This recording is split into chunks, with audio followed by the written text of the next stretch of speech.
देखो हुआ तो आज हम लोग स्टार्ट करेंगे क्लास 12th का फिजिक्स यानी कि भौतिक विज्ञान। और क्लास 12th के इस भौतिक विज्ञान को स्टार्ट करते समय हम जानेंगे इसके सिलेबस और भौतिक विज्ञान होता क्या है और इससे संबंधित जितने भी बिंदुएं होंगे हम लोग जानेंगे। तो क्लास 12th के फिजिक्स को स्टार्ट कर रहे हैं हम लोग।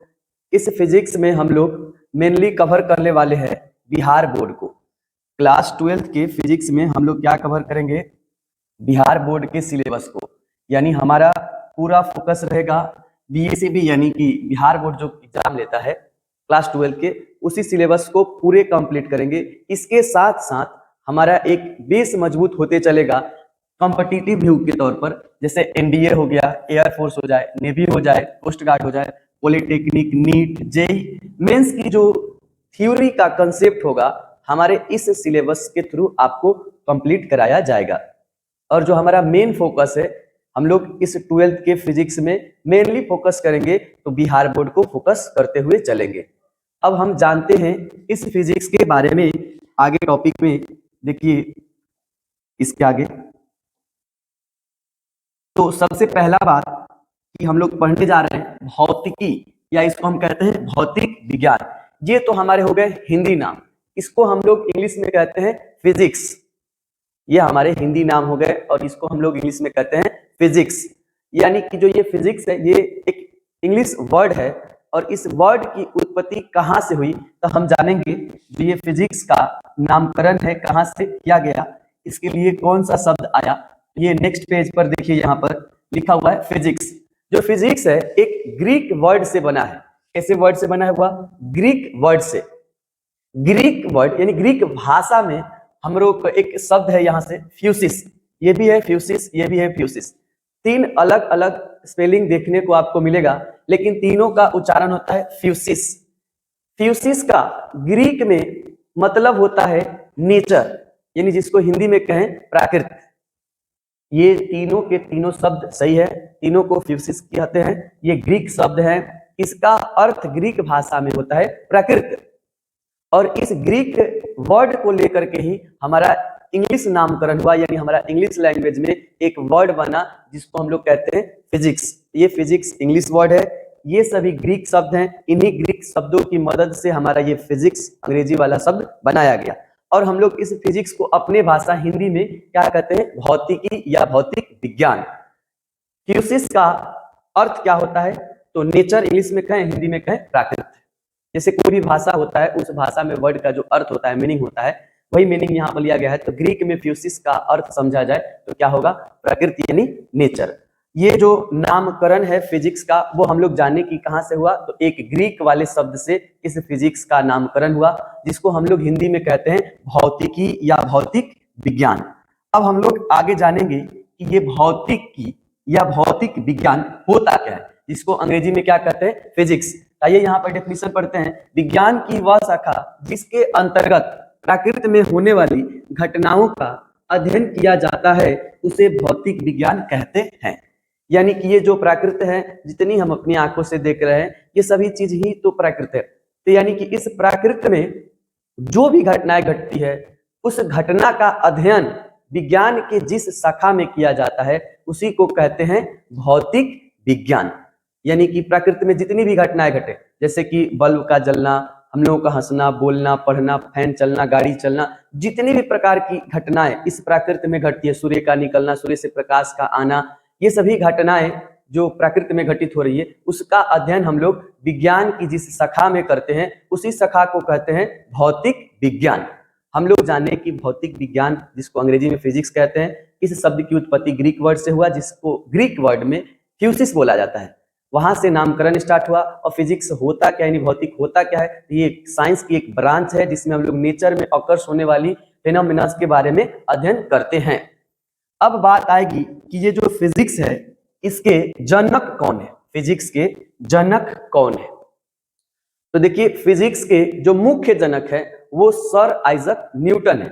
आप कहीं गूगल करते हैं, सर्च करते हैं तो तमाम वैज्ञानिकों का नाम आपके सामने आएगा, लेकिन जो फिजिक्स के जनक है वो कौन है? Sir Isaac Newton. ये सर आइजक न्यूटन का इमेज यहाँ पर लगा हुआ है। सर आइजक न्यूटन हिंदी में भी लिखा गया है और यहाँ पर इंग्लिश में भी उनका नाम लिखा गया है। इसके साथ ही साथ उनके बारे में थोड़ा सा डिटेल्स है कि इनकी जो जन्म है वो हुआ है कितने में, तो 4 जनवरी 1643 में, और इनकी जो मृत्यु है वो 31 मार्च 1727 में हुआ है।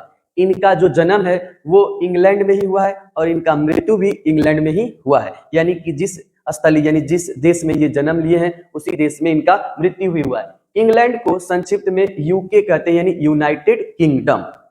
अब आते हैं थोड़ा सा नीचे, और 2 वैज्ञानिकों का यहाँ पिक्चर लगा हुआ है, इनके बारे में समझ लेते हैं। तो ये है गैलीलियो गैलीली, जिनका अंग्रेजी भी नाम यहाँ पर देखने को मिलेगा, गैलीलियो गैलीली। गैलीलियो गैलीली को आधुनिक भौतिकी के जनक कहा जाता है। ये संपूर्ण भौतिकी के जनक नहीं है, ये सिर्फ मॉडर्न फिजिक्स, आधुनिक भौतिकी के जनक कहलाते हैं। इनका जन्म हुआ 15 फरवरी 1564 में और इनकी मृत्यु हुई 8 जनवरी 1642 में। इनका भी जन्म इटली में हुआ और मृत्यु भी कहाँ हुआ, इटली में, यानी कि जिस स्थली पर इनका जन्म हुआ वहीं पर इनका मृत्यु हुआ। एक और इमेज लगा है, ये है अपना अल्बर्ट आइंस्टीन। इनका नाम भी इंग्लिश में लिखा हुआ है, अल्बर्ट आइंस्टीन। अल्बर्ट आइंस्टीन की जो जन्म है वो 14 मार्च 1879 में हुआ है। इसके बाद इनकी मृत्यु 18 अप्रैल 1955 में हुआ है। इनका जो जन्म है वो जर्मनी हुआ है, जन्म जो है जर्मनी में हुआ है, जर्मन देश में हुआ है, और इनकी जो मृत्यु है वो यूएसए में हुआ है, यानी कहे तो अमेरिका में हुआ है। इनकी जन्म जर्मनी में होता है और मृत्यु अमेरिका में होता है। इनको हम लोग शास्त्रीय भौतिकी के जनक कहते हैं। ये संपूर्ण भौतिक के जनक नहीं है, इनको सिर्फ शास्त्रीय भौतिकी के जनक माना जाता है। आप कहीं पर सर्च करते हैं, गूगल करते हैं, जो भी करते हैं, इनमें जनक के रूप में ये तीनों आते हैं। कभी इनको जनक बताया जाएगा, कभी इनको, कभी इनको, लेकिन अब आपको कंफ्यूजन नहीं रखना है। संपूर्ण भौतिकी के जो जनक है वो सर आइजैक न्यूटन है, ये है गैलीलियो गैलीली जो आधुनिक भौतिकी के जनक है, और ये है अल्बर्ट आइंस्टीन जो शास्त्रीय भौतिकी के जनक है। ये तीनों अलग अलग कैटेगरी के लोग हैं। अब आते हैं इसके बाद, तो हम लोग देखते हैं जिसके लिए यहाँ पर हम जुड़े हैं, और वो है क्लास 12 के फिजिक्स का सिलेबस। तो हम लोग देखेंगे क्लास 12 फिजिक्स का सिलेबस। तो हम यहाँ पर आ चुके हैं। क्लास 12 का जो फिजिक्स के सिलेबस है, एनसीईआरटी बुक के सिलेबस को पहले हम लोग देखते हैं कि क्लास 12 के फिजिक्स में एनसीईआरटी बुक में कौन से सिलेबस दिया गया है, किस किस टॉपिक को हमको पढ़ना है। तो जो सबसे पहला अध्याय 1 यानी लेसन फर्स्ट है वो है वैद्युत आवेश तथा क्षेत्र, जिसको इंग्लिश में कहते हैं इलेक्ट्रिक चार्ज एंड फील्ड। पहले चैप्टर का नाम क्या है भाई, तो वो है वैद्युत आवेश तथा क्षेत्र, इलेक्ट्रिक चार्ज एंड फील्ड। इसके बाद आते हैं दूसरे लेसन पर। तो दूसरा लेसन है हमारा स्थिर विद्युत विभव तथा धारिता। स्थिर विद्युत विभव तथा धारिता, इसको कहते हैं electric potential and capacitance. Electric potential मतलब विद्युत विभव, कैपेसिटेंस का मतलब होता है धारिता। इसके बाद आते हैं अध्याय 3 पर। अध्याय 3 में हम लोगों को पढ़ना है एनसीईआरटी के थ्रू विद्युत धारा, जिसको कहते हैं यहाँ पर करंट, इलेक्ट्रिसिटी। इसके बाद आते हैं जो है अध्याय 4, इसमें हम लोग पढ़ना है गतिमान आवेश और चुंबकत्व, यानी कि गति करते हुए आवेश के बारे में और उस गति करते हुए आवेश से जो चुंबक के गुण उत्पन्न होते हैं उसके बारे में। इसको इंग्लिश में हम लोग कहते हैं मूविंग चार्ज एंड मैग्नेटिज्म। इसके बाद आते हैं लेसन 5। लेसन 5 में है चुंबकत्व एवं द्रव्य। द्रव्य का मतलब होता है वह पदार्थ, एक होता है द्रव जो पदार्थ की अवस्था होती है, यहाँ पर है द्रव्य यानी चुंबकत्व जो चुंबक के गुण होते हैं, यानी मैग्नेटिज्म एंड मैटर जो चुंबक के गुण होते हैं और वो पदार्थ में किस प्रकार से उपस्थित होते हैं, इसके बारे में पढ़ना है। इसके बाद अध्याय 6 है वैद्युत चुंबकीय प्रेरण, जिसको कहते हैं हम लोग इलेक्ट्रोमैग्नेटिक इंडक्शन। वैद्युत और चुंबक के मिलने से कारण से जो इंडक्शन पैदा होता है उसके बारे में पढ़ना होता है 6ठा लेसन में। 7वां लेसन है प्रत्यावर्ती धारा, जिसको कहते हैं अल्टरनेटिंग करंट। इसके बाद नेक्स्ट है हमारा 8वां लेसन वैद्युत चुंबकीय तरंगे यानी इलेक्ट्रोमैग्नेटिक वेव। इलेक्ट्रो यानी इलेक्ट्रिक फील्ड और मैग्नेटिक फील्ड के कारण जो तरंग उत्पन्न होता है उसके बारे में पढ़ना होता है। और ये सभी अध्याय 8 आपको मिलेंगे फिजिक्स के यानी भौतिकी के पार्ट 1 वाले बुक में। जो बुक है उसको 2 भागों में बांटा गया है, भौतिकी के बुक को 2 भागों में बांटा गया, पार्ट 1 इन भाग 1 और भाग 2 में। ये सभी 8 लेसन आपको मिलेंगे भाग 1 में। भाग 2 यहाँ से स्टार्ट होता है अध्याय 9 से, और उसमें अध्याय 9 है यानी भाग 2 का जो पहला आपको मिलेगा लेसन वो है किरण प्रकाशिकी एवं प्रकाशिकी यंत्र, जिसको हम लोग कहते हैं ray optics and optical instruments. इसमें हम लोगों को पढ़ना होता है प्रकाश के बारे में, प्रकाश क्या होता है, प्रकाश से संबंधित सारी घटनाएं और प्रकाश के थ्रू जो जो यंत्र बने हैं प्रकाश के मेजर करने के लिए, प्रकाश की घटना पर आधारित उन सभी इंस्ट्रूमेंट यानी उन सभी यंत्रों के बारे में पढ़ना होता है, जिसको प्रकाशिक यंत्र कहते हैं। इसके बाद 10वां अध्याय यानी 10वां लेसन है तरंग प्रकाशिकी, यानी प्रकाश तरंग के रूप में किस प्रकार से होता है, तरंग के रूप में किस प्रकार से कार्य करता है, उसके बारे में पढ़ना है, जिसको कहते हैं वेव ऑप्टिक्स। इसके बाद है अध्याय 11 विकिरण तथा द्रव्य की दैत्य प्रकृति। विकिरण जो रेडिएशन निकलते हैं उनकी दैत्य प्रकृति, दैत्य मतलब ड्यूअल, दो नेचर, ये रेडिएशन है यानी तरंग भी है और मैटर की तरह भी काम करते हैं, dual nature of radiation and matter, दोनों पद्धति पढ़ना है। जो तरंग है वो तरंग भी है और द्रव्य है मतलब पदार्थ भी है, तो पदार्थ जो पदार्थ भी है तरंग भी होते हैं, इसमें हम लोगों को पढ़ना होता है। इसके बाद अध्याय 12 यानी लेसन 12 है जिसको हम लोग कहते हैं परमाणु यानी एटम। इसमें हम लोग परमाणु के स्ट्रक्चर के बारे में पढ़ना होता है कि परमाणु कैसे होता है, उसका शेप क्या होता है, उसकी त्रिज्या क्या होती है, त्रिज्या की कोटि क्या होती है, उसके अंदर जो इलेक्ट्रॉन होते हैं किस प्रकार से मूव करते हैं, उनकी जो इलेक्ट्रॉन जो होता है एक निश्चित कक्षा में मूव करता है उसकी ऊर्जा कितनी होती है, ये सभी चीजें इसमें हम लोग को पढ़ना आता है। इसके बाद अध्याय 13 है नाभिक। नाभिक को हम लोग कहते हैं न्यूक्लियाई। नाभिक में हम लोग को इसके विखंडन और इसके संलयन, दो नाभिक कैसे टूट करके अलग अलग होते हैं और छोटे छोटे नाभिक कैसे मिलकर के एक बार संलयित होकर बड़े नाभिक यानी बड़े परमाणु की निर्माण करते हैं।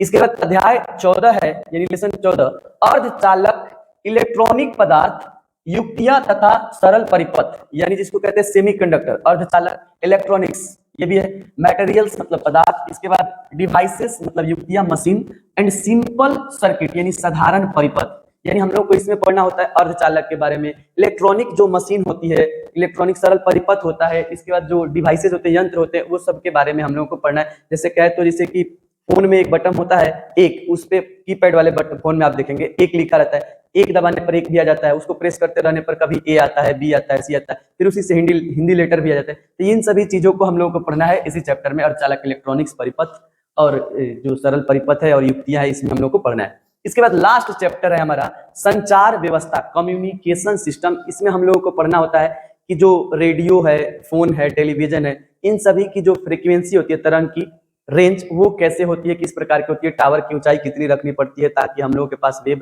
आसानी से पहुंच सके। तो ये एनसीईआरटी के थ्रू कंप्लीट 15 लेसन है जिसमें हम लोगों को पूरे फिजिक्स को कंप्लीट करना है क्लास 12 के, जिसमें से 8 जो है ये 8 फर्स्ट बुक में आप लोगों को पढ़ना है। इसके बाद 9 से लेकर के ये 15 तक सेकंड बुक में पढ़ना है। ये एनसीईआरटी के अकॉर्डिंग सिलेबस है। इसके बाद हम आप लोगों को दिखाएंगे एक हमारे तरीका से जिसको हमने खुद से डिजाइन किया है, वो एक सिलेबस दिखाएंगे और हम उसी के थ्रू आप लोगों को पढ़ाएंगे। हाँ, ये सारे चैप्टर, ये सारे टॉपिक आपको हमारे सिलेबस में जरूर मिलेंगे। बस ये एनसीईआरटी डिजाइन किया है, हम थोड़े अलग से डिजाइन किए हैं, सिलेबस को अपने तरीके से बना है। ये सारे टॉपिक ही उसमें मिल जाएंगे आसानी से, लेकिन थोड़ा सा अलग तरीका से उसको बनाया गया है। आगे हम आप लोगों को दिखाते हैं। तो देखिए बुआ, अब ये हमारे सिलेबस आप यहाँ स्क्रीन पर देखेंगे, यहाँ पर हेडिंग भी डाले हम बाय सुनील सर, यानी कि ये हमारे द्वारा सिलेबस को डिजाइन किया गया है, हम इसको बनाए हैं। यानी पूरे फिजिक्स को सिलेबस को हम यूनिट में, इकाई में बांट दिए, लेसन नहीं किए हैं। यानी टोटल 6 इकाई में वो 15 लेसन है, इसमें ही मिलेगा आपको 15 लेसन, लेकिन वो लेसन था हम यहाँ पर यूनिट वाइज इसको बांट दिए। पहला यूनिट है हमारा स्थिर वैद्युतिकी, जिसको इलेक्ट्रोस्टैटिक्स कहते हैं। इसमें आपको 2-3 चैप्टर मिल जाएंगे उसमें के पढ़ने का। इसके बाद दूसरा का यूनिट है वैद्युत धारा, इलेक्ट्रिक करंट। इसके बाद तीसरा का यूनिट है हमारा चुंबकत्व यानी मैग्नेटिज्म। इसके बाद आते हैं यहाँ पर चौथा यूनिट है वो है वैद्युत चुंबकीय तरंग यानी इलेक्ट्रोमैग्नेटिक वेव्स। 5वां यूनिट है प्रकाशिकी और 6ठा यूनिट है आधुनिक भौतिकी, जिसको मॉडर्न फिजिक्स कहते हैं, प्रकाशिकी को ऑप्टिक्स कहते हैं। तो हमने सिलेबस को यूनिट वाइज करके बांटा गया है और टोटल कितने यूनिट में बांटे हैं इसको, तो 6 यूनिट में बांटे हैं। अब बात करते हैं तो ये स्टार्टिंग से फर्स्ट से लेकर के 4th तक ये आपको आ जाएंगे फर्स्ट बुक में। ये किस में आएंगे, फर्स्ट बुक में, और बाकी के ये 2 है जो 2 यूनिट ये सेकेंड बुक में आएंगे। फर्स्ट बुक के थ्रू आने वाले 4 यूनिट और ये 2 जो है नीचे के ये सेकेंड बुक में आपको मिलेंगे। अब बात करते हैं एग्जाम के दृष्टि से, तो ये 3 लेसन और फिर ये 3 लेसन को एक साथ रखिए। इनसे 35 मार्क्स का क्वेश्चन पूछा जाता है और इनसे भी 35 मार्क्स का क्वेश्चन पूछा जाता है। यानी कुल मिलाकर 70 मार्क्स का क्वेश्चन पूछा जाता है। अब डबल करने का ऑप्शन है, तो यहां से भी डबल कीजिएगा, तो यहीं से 70 मार्क्स आप स्कोर कर सकते हैं, और इसको भी डबल कीजिएगा तो यहाँ से भी आप 70 मार्क्स स्कोर कर सकते हैं। यानी आप चाहे तो हाफ सिलेबस भी कंप्लीट करके फिजिक्स में 70 मार्क्स ला सकते हैं। अब हाफ में मतलब हम इसको दो कैटेगरी में बांट दिए, ऊपर के 3 यूनिट और फिर नीचे के 3 यूनिट। अब आप किसी एक पार्ट को, यानी किसी या तो ऊपर वाले पार्ट ले लीजिए या नीचे वाले पार्ट, किसी एक पार्ट को लेकर के आप पूरे 70 मार्क्स पा सकते हैं बिहार बोर्ड में। अब बात करते हैं कि ये जो 3 चैप्टर है और ये जो 3 चैप्टर है, इनमें तुलना किया जाए। हाफ हाफ तो हो गए कि हमारे 70 मार्क्स इधर से भी आ सकते हैं, 70 मार्क्स इधर, तो हम इधर या तो ऊपर वाला कंप्लीट कर लें या नीचे वाला कंप्लीट कर लें। तो अब तुलना करते हैं कि कौन आसान पड़ेगा, ये ऊपर वाले 3 चैप्टर या नीचे वाले 3 चैप्टर। तो देखो बुआ, ये जो ऊपर वाले 3 चैप्टर है नीचे वाले के तुलना में बहुत ज्यादा आपको हार्ड पड़ेंगे, आपको बहुत ज्यादा मेहनत करने पड़ेंगे। इनमें बहुत ज्यादा टॉपिक है, आपको बहुत ज्यादा पढ़ना पड़ेगा, इनमें बहुत ज्यादा डेरिवेशन भी हैं। और नीचे की जो बात करें तो इस टॉपिक में वैद्युत चुंबकीय तरंग में कोई डेरिवेशन नहीं, बहुत आसान सा टॉपिक है और इससे बहुत आसान सा क्वेश्चन पूछा जाता है, एक लॉन्ग भी क्वेश्चन पूछ लिया जाता है इस टॉपिक से। इसके बाद आता है प्रकाशिकी में, तो कुछ गिने चुने मैक्सिमम 10 डेरिवेशन होंगे, इसमें से प्रत्येक साल 2 पूछ ही जाते हैं। एक लॉन्ग इसमें से पूछ देगा, 2 लॉन्ग इसमें से, 3 लॉन्ग पूछ ही जाते हैं, काम कंप्लीट हो जाएगा। या फिर आधुनिक भौतिक में ही बहुत कम डेरिवेशन है, परमाणु वाले चैप्टर से या फिर कुछ अर्धायु निकालने होते हैं, कुल मिलाकर 3 से 4 डेरिवेशन है, इससे ज्यादा नहीं। तो ये ऊपर वाले 3 टॉपिक के तुलना में नीचे वाले 3 टॉपिक आसान पड़ते हैं, क्योंकि इनमें डेरिवेशन कम है। फिजिक्स में डेरिवेशन जहां आ जाए वही फिजिक्स को हार्ड बनाने लगता है। ऊपर वाले टॉपिक में बहुत सारे डेरिवेशन है, इसलिए हम लोग इस नीचे वाले पार्ट को पढ़ेंगे। नीचे वाले पार्ट से ही हम अपना 70 नंबर कवर कर सकते हैं। नीचे वाले पार्ट्स पढ़ने के बाद फिर ऊपर से पार्ट्स स्टार्ट कर देंगे। ऐसा नहीं है कि हम आप लोगों को सिर्फ ये 3 ही यूनिट पढ़ाएंगे, हम पूरे 6 का 6 यूनिट पढ़ाएंगे, लेकिन पहले आपका 70 मार्क्स कंप्लीट करवा कर तभी हम आगे इधर से स्टार्ट करने वाले हैं। तो जो अब हम लोगों का अगला स्टार्ट होने वाला है टॉपिक फिजिक्स में, ये तो सिलेबस जान लिए, तो हमारा यूनिट 5 स्टार्ट होने वाला है, यानी प्रकाशिकी, जिसको अंग्रेजी में कहते हैं ऑप्टिक्स।